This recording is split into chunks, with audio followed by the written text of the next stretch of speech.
Hello, my name is Charlie Drant, and I'm speaking today with Simon Price, who is the CEO and founder of Exawatt.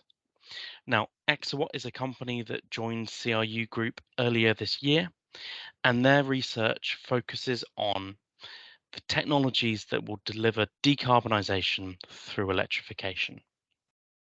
So, Simon, you're going to be speaking at the Silicon Market Forum.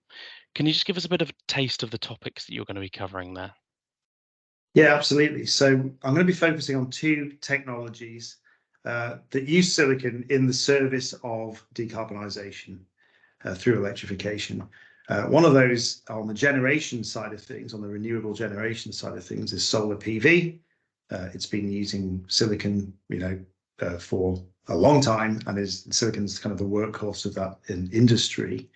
And the other is lithium-ion batteries, which is an application of silicon that's less well known, but has the potential to be quite significant over the next few years. So I can see a couple of nice solar panels behind you. Can you just add a bit of detail as to what you're going to be covering for people interested in the solar market? Yeah, absolutely. So something like 95% of all solar panels made and used in the world for, I don't know, the last 10, 15 years and into the foreseeable future are made fundamentally from or incorporating silicon wafers and cells. And so these modules behind me, these are actually, I don't know, 7 or 8 years old now. One of them is a multicrystalline silicon module. The other is monocrystalline. That refers to the kind of the process that's been used to grow the silicon that's in the wafers that are inside those modules.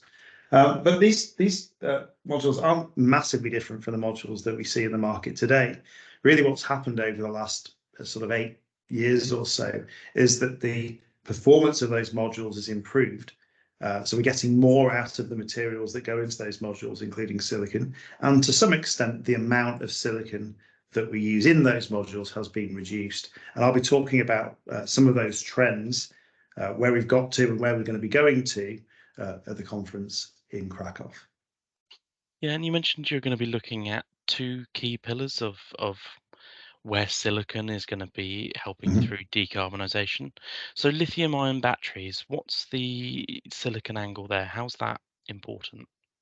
Sure. Well, a lithium-ion battery is essentially a form of energy storage, storing electrical energy. And we're going to need a lot of batteries of one form or another, because as we increase the amount of renewables, the renewable generation going into the grid, we're going to need to time shift some of that energy because renewables by definition are intermittent. The sun doesn't shine at night, the wind doesn't blow constantly. So we're going to need a lot of storage to smooth out the kind of the hills and the valleys of generation effectively and match what's being generated to end demand. So lithium-ion battery is kind of currently the leading candidate for storage of solar PV globally. We're expecting pretty much every significant solar system to require battery storage. And in the near future, at least, that will be from lithium-ion batteries. Today's lithium-ion batteries generally don't rely on silicon, although some of them incorporate a small amount of silicon in the anode of the battery. So in a typical lithium-ion battery, you have an anode and a cathode, so two electrodes, a separator, and the anode is made from graphite. If you add a bit of silicon to the graphite, you increase the performance, the energy density, if you like, of that anode, enables you to pack more energy into a smaller volume or mass. And so by adding silicon, you can improve that performance metric for batteries.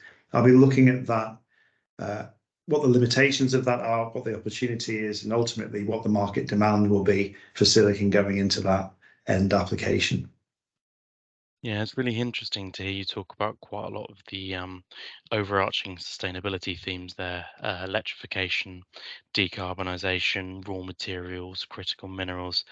I think it really brings together many of the topics which are going to be discussed during the Silicon Forum. So thank you, Simon. Really interesting and looking forward to hearing more in Krakow.